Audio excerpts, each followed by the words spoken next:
जगतपुरा का एरिया, समय रात के 11 बज रहे हैं। जून का महीना, बहुत गर्म मौसम है। एक गरीब आदमी जयंत, जो कि अकेला है, उसकी पत्नी गंभीर बीमारी के कारण मर चुकी है। जगतपुरा ऋतुराज मिल, जयंत यहाँ चौकीदार की नौकरी करता है। जहाँ अभी रात के 11 बजे हैं, वही सभी दुकानें भी बंद है। जयंत अपना काम कर रहा है।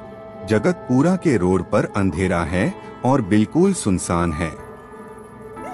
कुत्ते भौंक रहे हैं। उसी समय एक कार आकर रुकती है। जयंत वहां दूर खड़ा है, सब कुछ देख रहा है। दो व्यक्ति कार से बाहर आते हैं और कुछ बात करते हैं, फिर गाड़ी में बैठकर चले गए। जयंत को कुछ भी समझ नहीं आया। समय 11:30, फिर वही कार वहां आकर रुकती है। इस बार 3 व्यक्ति कार से बाहर आए। 2 व्यक्ति तीसरे व्यक्ति के साथ झगड़ा कर रहे थे। एक व्यक्ति ने दूसरे व्यक्ति का मुंह बंद किया और तीसरे व्यक्ति ने चाकू से वार किया। व्यक्ति की मौके पर मृत्यु हो गई और 2 व्यक्ति अपनी कार में भाग गए। जयंत बहुत डर गया था। डर के कारण वह चिल्ला भी नहीं पाया और उसने खुद को कोने में छिपा लिया। वह आधे घंटे के लिए वहां बैठा रहा। आधे घंटे के बाद वह वहां से भागा और खुद के घर पर पहुंचकर ही रुका। वह पसीने से लथपथ था। उसका एक दोस्त है, नाम रमन। वह एक प्राइवेट डिटेक्टिव है। जयंत के घर के पास एक बूथ है। वह बूथ के पास गया और उसने रमन को फोन कर पूरी कहानी सुनाई। रमन ने कहा, मैं वहां 1 घंटे में आ रहा हूँ। जयंत अपने घर के लिए लौट आया। रमन 1 घंटे में पुलिस के साथ वहां पहुंच गया और जांच पड़ताल किया। मरे हुए आदमी की जेब की जांच की, लेकिन कुछ भी नहीं मिला। वहां के निशान लिए और पोस्टमार्टम के लिए उसका शरीर भेजा। उसका फोटो भी लिया। अगले दिन का समय सुबह 8 बजे शहर के समाचार पत्र में उसकी तस्वीर छपी थी। फोटो से उसकी कोई पहचान नहीं मिल पाई और रमन पोस्टमार्टम रिपोर्ट के लिए इंतजार कर रहा था।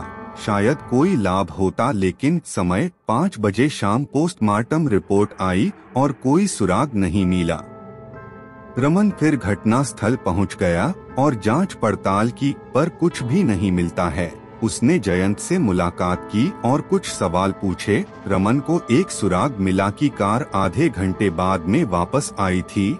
रमन ने फिर तर्क लगा लिया कि वह कार वाले लोग आसपास ही कहीं रहते होंगे।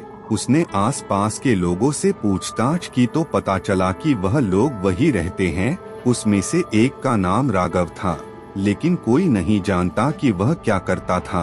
2 साल पहले उसकी पत्नी एक ट्रेन दुर्घटना में मर चुकी थी।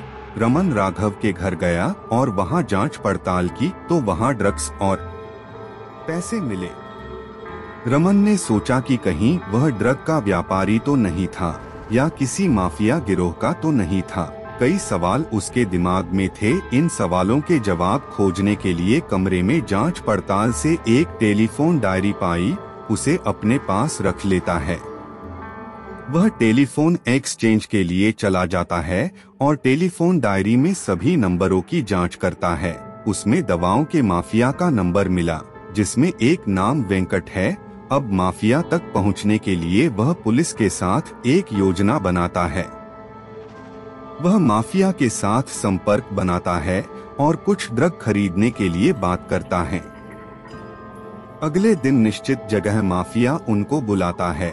अगले दिन रमन मिलने गया और पुलिस भी कुछ समय बाद वहां आती है। जब रमन और वेंकट दोनों बात कर रहे थे तो पुलिस ने उसे पकड़ लिया और पुलिस थाने ले गए।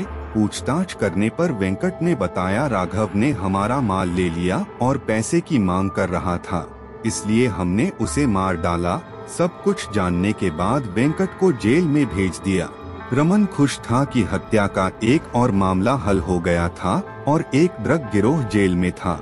रमन ने जयंत को धन्यवाद दिया, क्योंकि उसकी मदद के बिना यह मामला सुलझाना संभव नहीं था।